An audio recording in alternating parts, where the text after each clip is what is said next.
Hello and welcome to my channel. How to formulate a passive sentence. There are 5 steps really. Let's go through the 5 steps.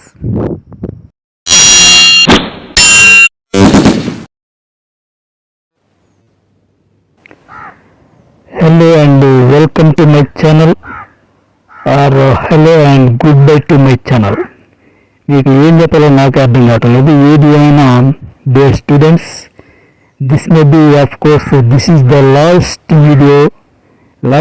video from this channel, from my channel, because I am going to close my channel, this channel, or 1 or 2 videos maybe. దీని తర్వాత 1-2 videos అంటే మహా అంటే అంతకన్నా ఎక్కువ ఉండదు. Maybe this is the last video. ఇదే last అని నేను చెప్తున్నాను. ఎందుకంటే కొన్ని టెక్నికల్ ప్రాబ్లమ్స్, నా ఛానల్కి వ్యూస్ అనేవి ఆగిపోవడం మీరు చూస్తూ ఉన్నారు. సో అదే రీజన్ అనుకోండి. ఈ టెక్నికల్ ప్రాబ్లమ్స్ ఏంటంటే యూట్యూబ్ ఆల్గారిథమ్స్ అనేది మనకి పాజిటివ్గా లేదు. ఓకే, అరే సమ్ ఒకసారి పైకి లేవా? Yes you. What is an active sentence? Can you define the active sentence? You study. మర్చిపోయావా? ఓకే, మనకి రెడ్ వచ్చే మొదలొచ్చే ఒక సంగతి ఉందండి. అలాగే వీడి పరిస్థితి కూడా. నేను 3 వీడియోస్ చెప్పాను, ఇంట్రొడక్షన్ చేశాను. What is active voice, what is passive voice అని. మనవాడిని ఈరోజు అరే వాట్ ఈజ్ యాక్టివ్ వాయిస్ అంటే చెప్పలేకపోతున్నాను. చూడండి, మనకి తక్కువని what is active voice, can you define the active voice is what అని ఎవరైనా అడిగితే మనం చెప్పలేము. ఎందుకంటే దానికి పర్టికులర్గా ఒక డెఫినేషన్ అనేది లేదు. యాక్టివ్ వాయిస్ ఏంటని అడిగినప్పుడు when the subject performs some action, when subject does something that is in active voice అని మనం చెప్పాలి. When subject does something, when someone does something. అలా కాకుండా when something is done the subject that is passive voice.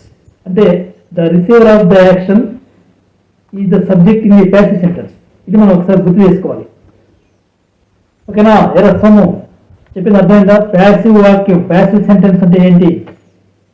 When the subject of the sentence performs the action, it is said to be in the active voice. Okay.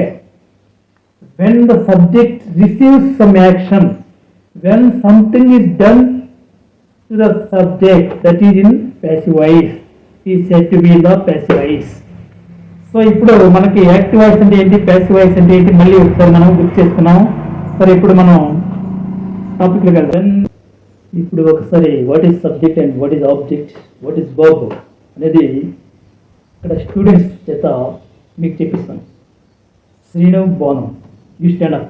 both of you stand up. Srini, what is subject? Yes or no? You know what is subject? Don't know? Okay, stand there. You, Banu, you know what is subject? No. Yes or no? తెలుసా తెలియదు? Subject అంటే ఏంటి తెలియదు. Okay, మీరు దగ్గర నిలబడినా చూడు. ఇప్పుడు శ్రీను బాను గారిని ఒక తను అంటాడు. శ్రీను బాను ఒక తను వెనక చిన్నగట. ఓకే, ఇప్పుడు ఏం జరిగింది ఇక్కడ? శ్రీను కిక్కుడు బాను, శ్రీను కిక్కుడు బాను, శ్రీను బానుని తన్నాడు. ఇది సబ్జెక్ట్. ఇక్కడ doer of the action, performer of the action ఎవరు? పని చేసిన వాడు శ్రీను. కాబట్టి నువ్వేంటి ఇక్కడ? సబ్జెక్ట్. ఓకే, నువ్వే సబ్జెక్ట్ అనమాట. తన్నినవాడు అంటే యాక్షన్ చేసినవాడు, పర్ఫార్మ్ చేసినవాడు, పని చేసినవాడు సబ్జెక్ట్. ఓకే, ఇప్పుడు అర్థమైన సబ్జెక్ట్ అంటే ఏంటి? అరే బాను నువ్వేంట్రా? నువ్వు ఎస్ వాట్ చెప్పు ఏంటి? నువ్వేంటి? ఆబ్జెక్ట్. వెరీ గుడ్, నువ్వు ఆబ్జెక్ట్ అంటే పనిని స్వీకరించిన వాడు, receiver of the action, object అంటాం ఒక సెంటెన్స్. Very good. ఇప్పుడు వర్బ్ అంటే బాను చెప్పాలి. వర్బ్ ఏంటి ఇక్కడ? వర్బ్ అంటే పనిని తెలియజేసే పదమే వర్బ్. సో ఇక్కడ పని ఏంటి? పన్నడం. సో పన్నడం అనేటువంటిది ఇంగ్లీష్లో మనం కిక్ అంటాం. సో కిక్డ్, నేను కిక్డ్ బాను, కిక్డ్ అనేది వర్బ్. వర్బ్ 2 ఇది. అంటే ఇది ఏ టెన్స్ లో ఉంది? పాస్ట్ టెన్స్ లో ఉంది. సో నేను పన్నడం అయిపోయింది కాబట్టి, పని జరిగిపోయింది కాబట్టి ఇలా మనం దాన్ని కిక్డ్ అనేది చెప్పుకోవచ్చు పాస్ట్ టెన్స్ లో. సో ఇప్పుడు మీకు సబ్జెక్ట్ అంటే ఏంటి, వర్బ్ అంటే ఏంటి, ఆబ్జెక్ట్ అంటే ఏంటి అర్థమైంది కదా? సో పని చేసిన వాడు సబ్జెక్టు, పని పేరు వర్బ్. పనిని ఎవరి మీద చేశారో, ఎవరు ఆ పని యొక్క భారాన్ని సఫరర్ ఆఫ్ ద సెంటెన్స్ అంటే బాధను అనుభవించేవాడు ఆబ్జెక్ట్. ఇప్పుడు in this today's video,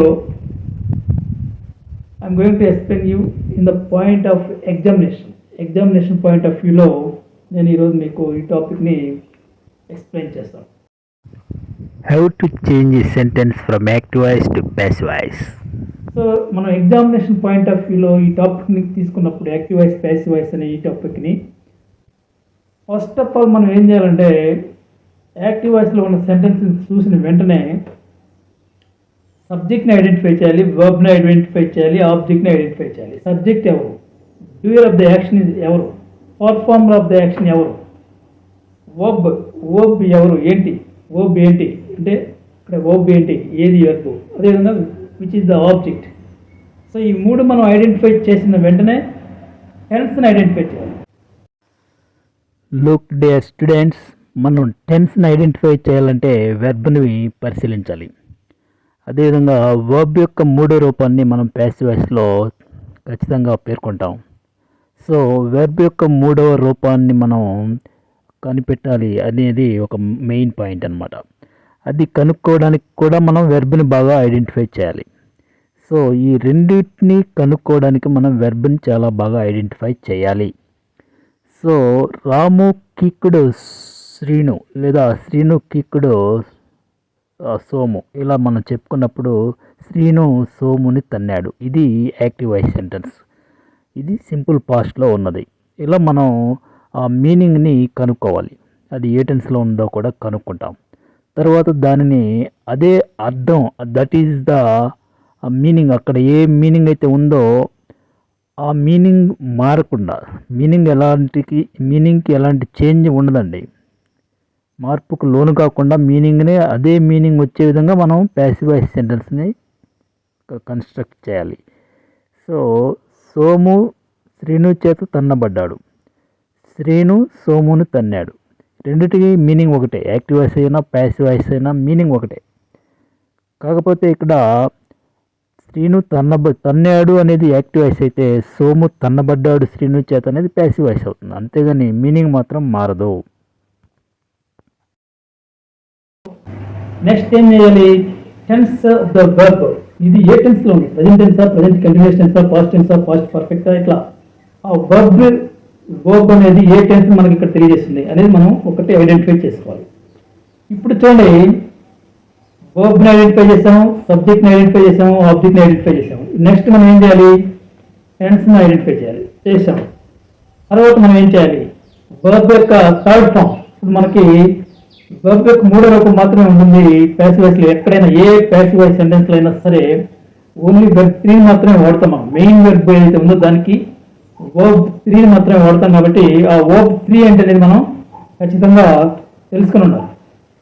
so మనం సిమిలర్ టెన్స్, ఇప్పుడు యాక్టివ్ వాయిస్లో ఏ టెన్స్ అయితే ఉందో దానికి సిమిలర్ టెన్స్ని మనం ప్యాసివ్ వాయిస్లో కనుక్కోవాలి. అదే టెన్స్ని యూజ్ చేయాలి ఖచ్చితంగా. మనకి యాక్టివ్ వాయిస్ సెంటెన్స్ ప్రజెంట్ టెన్స్లో ఉంటే ప్యాసివ్ వాయిస్ కూడా సింపుల్ ప్రజెంట్ టెన్స్. అక్కడ ఏ టెన్స్ ఉందో దాని ప్రకారం మనం ఇక్కడ ప్యాసివ్ వాయిస్లో చేంజ్ చేయాలి. If you want to change an active sentence to passive sentence, there are 5 steps. So what are the 5 steps అనేది ఇప్పుడు చెప్తాను. First one is replace the subject. For example, someone opened the window, someone subject opened verb, window is object. So first step ఏంటి, replace చేయడం, సబ్జెక్ట్ని replace చేయడం. అంటే window అనే object మనం సబ్జెక్ట్గా తీసుకొని రావాలి. So that is the first step. Replace the subject with the object in active voice. So window we should put the window in the place of subject. Okay, step అయిపోయింది. Next what is the second step? Second step is helping verb. Helping వర్బ్ని మనం చేర్చాలి. So correct tense ప్రకారం correct అయినటువంటి helping వర్బ్ని adding helping verb అనుకోండి, adding helping verb. So helping వర్బ్ని add చేయడం అనేది second step. Look students, someone opened the window. ఇక్కడ ఓపెన్డ్ అనేటువంటిది మనకి ఈ సెంటెన్స్ సింపుల్ పాస్ట్లో ఉన్నదని తెలియజేస్తుంది. సింపుల్ పాస్ట్ టెన్స్లో సబ్జెక్టు సింగులర్ అయితే వాజ్, సబ్జెక్ట్ ప్లూరల్ అయితే వర్ అనేటువంటి హెల్పింగ్ వర్బ్స్ వస్తాయి.